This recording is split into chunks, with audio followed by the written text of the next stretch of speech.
What's going on, Illumineers, and welcome back to the madness. And boy, oh boy, it's finally here. We have our LCCC top 6, and we have Decklists coming at you. And at the top, I encourage you, put down in the comments, who is covering these colors. We got 2 on Emerald, Amethyst, Green, Purple. We got 2 on Red, Blue. We've got 1 on Yellow, Purple, and we've got 1 on Steel Song or Amber Steel. Who is covering these deck lists and what type do you think they are? But looking at it, we've got Spessie going against Zan, we've got Kurt going against DKP, and we've got Artabax going against Moyen.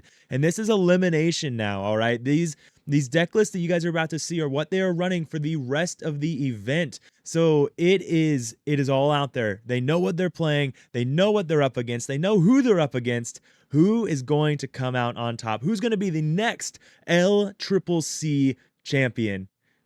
I don't know. I have some ideas. Let me know who you think is ultimately going to win it.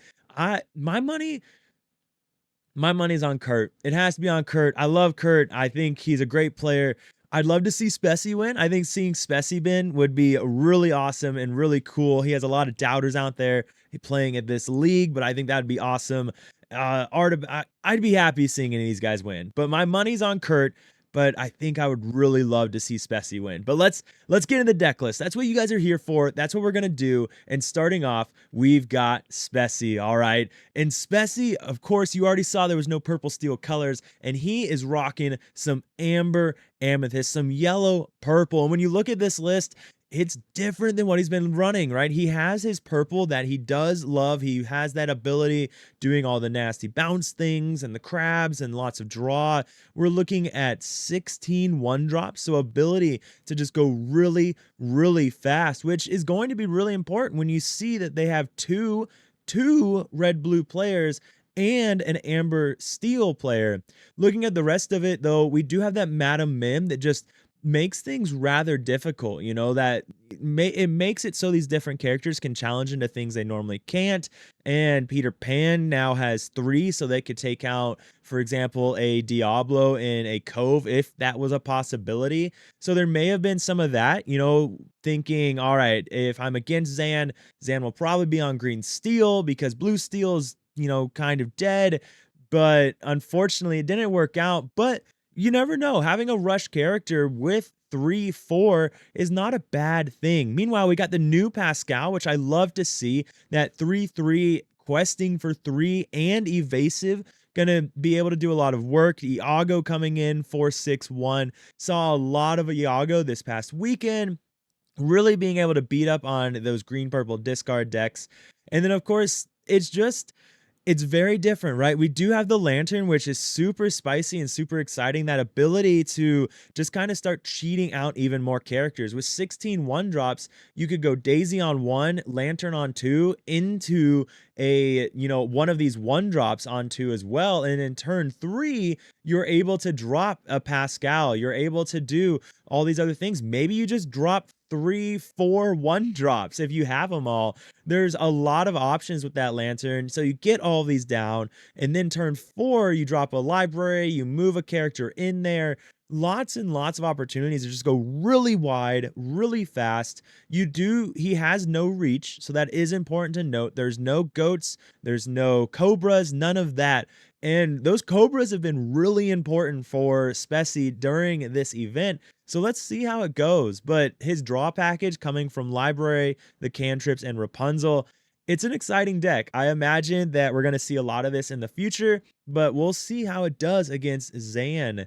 Now, next up on our list, we do have DKP. I probably should have done these in order of who they're facing, but we have DKP playing red-blue, and he got a lot of practice in this past weekend, going in, I think it was a 128-person event, taking first, showing the world that red-blue is certainly not dead. Just the red-blue with, you know, the Sizu on ice package might be dead, but red-blue is definitely not. And DKP showed us all this past weekend, and now he's looking to try and show everyone going into the LCCC top 6. Looking at it, you know, we still have the 4 Sizus, the 4 B preps.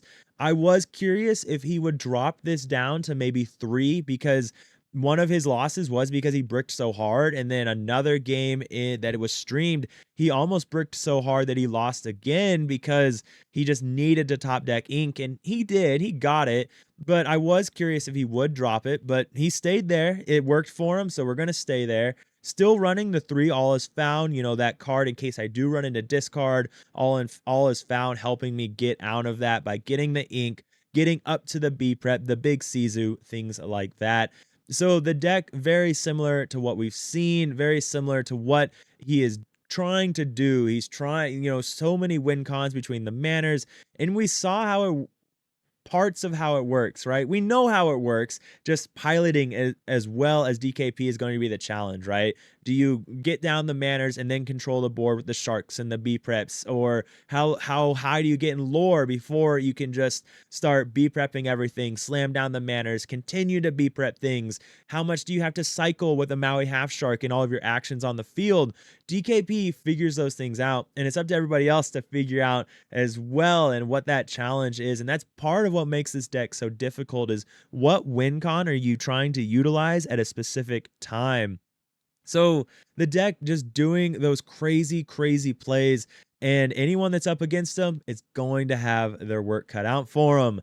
But next up on our list, we do have Kurt Spice, and Kurt Spice going up against DKP in the first round of top 6, and we see him going back to his roots, right? At least this is how I first knew Kurt Spice, running Amber Steel, and now we see him on Steel Song, and we see him on a very different version of Steel Song, but one that's going to be very good into DKP Burn. We do see him on that Queen package, running that route, hoping to get rid of the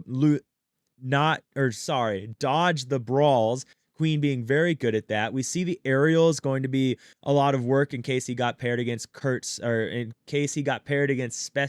being able to blow up all of those, purple cards. We see the daisies helping him go super aggro.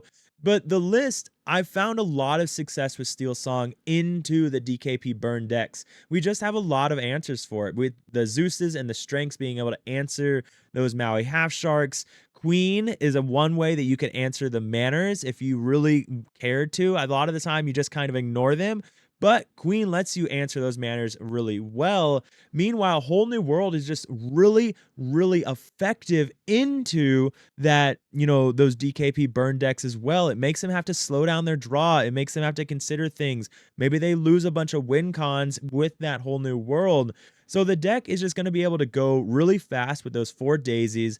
There is the opportunity, if you see that a DKP burn deck goes 7, then maybe you Whole New World on turn 2 with Queen. Or if they mill 1, then you probably always Whole New World on turn 2, and that's an option now. You have the 3 World's Greatest Criminal Mind, being able to answer those Maui half sharks very well. And then, of course, Gaston helping you guarantee those Whole New Worlds. So now if you see one in your opening hand and you see a Gaston, you can keep that and you can start going super wide really quickly before those red-blue decks can answer it.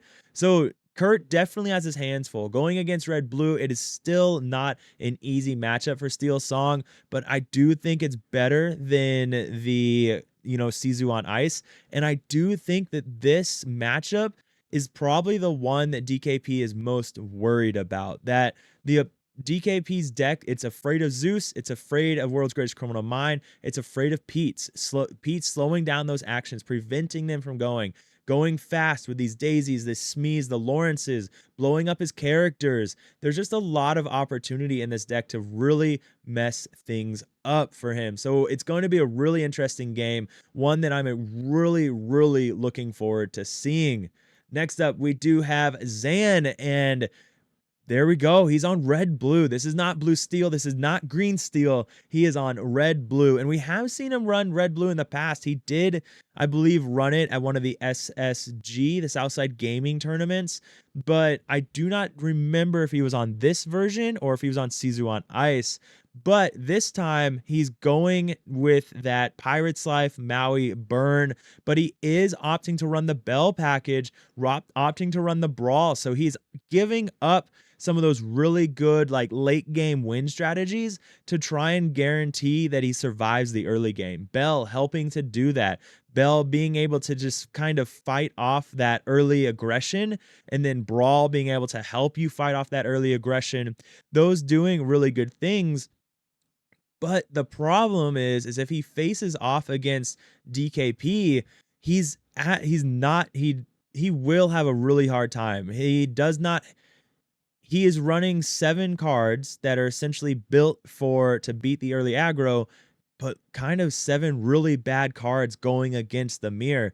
So it's going to be really interesting if he does win this first matchup, how the pairings fall, and really interesting to see how it does into the other red blue deck. The other thing to note, no Sizus in this list, but Sizus against this deck are really useless. So now DKP has 4 high cost uninkable cards that don't do a whole lot. They do quest for 3, but they're not clearing anything other than a Tipo. So there is that as well. But it doesn't matter. DKP is not Zan's first opponent. Zan's first opponent being Kurt, Zan's first opponent being Spessie. So these Bells, these Brawls are going to be really important. One thing to note though is Bell and Brawl, neither one of them answer that Pascal that's questing for 3. So that is kind of a big deal. If he can get that Pascal down before Maui Half Shark comes down, that's a lot of questing power that is not answerable by Zan. So it's going to be a really interesting game. Again, I'm really rooting for you. I'd love to see Spessie win this thing. I really would. But I'd like to see how this version of Red Blue does against DKP's version. So that would be interesting as well. But moving on, we have Moyen, and Moyen being on green purple. Process of elimination. We kind of knew that now, but Moyen rocking some green purple. So looking at this list, it's not the green purple that we've been seeing, right? The green purple we've been seeing is that kind of really heavy Diablo running all of those birds, getting the Diablo, getting the discard package down, and then questing away with these evasives, the genies and the Diablos, and you spam all these 1-drops, and you just slowly get there by netting this huge card advantage. But meanwhile, with this list, it's really interesting. Like Frank Karsten might be a little excited when he looks at a list like this because he's running 1 snake, he's running a lot of 2s, another 1, a lot of 3s. Like he has very few 4-ofs other than, these really popular songs down here, Friend, Sudden Chill, Hypnotize, some of the 1-drops. But this deck is going to go fast. And so it's going to be a really interesting match because his opponent is also on green purple, and we'll get to that list in a second. But Moyen, running this green purple list that is just very it's kind of like it's almost like a toolbox green purple in that it just has a lot of different things that you have to watch out for, a lot of different things you have to worry about. But those Cursed Mofolks helping you go really fast, Cloud Kicker just bouncing stuff, which could be really good, going against another green purple deck. You have the Friends, the Sudden Chill, the Hypnotize, the discard package to help you with Prince John. Meanwhile, you have all of these little characters, the Diablos, the Chernobyls, the Sirhisses, Ursulas, and then you slam down one of your 3 Crickeys to help you just clear the entire board, and that's going to be really helpful. And then, of course, we do have the 1 Lucifer, which always comes in when you're just not wanting him to come down. So that is going to be an effective card. Discarding 2 or even just the 1 action card helps a lot. You'll notice no Diablo, right? No Shift Diablo, drawing those cards, but probably not the best time to run the Shift Diablo with so much evasive running around like the Peter Pans that we saw in Spessie's list and this list. But I'm interested to see how this kind of so many options goes against Artabax's version of green purple that goes way back running those Flynn Riders. So this one just has a lot of aggro as well. We only see the 8 1-drops, but we do see the 4 Flynn Riders. We see the 4 snakes, so lots of 2-drops as well.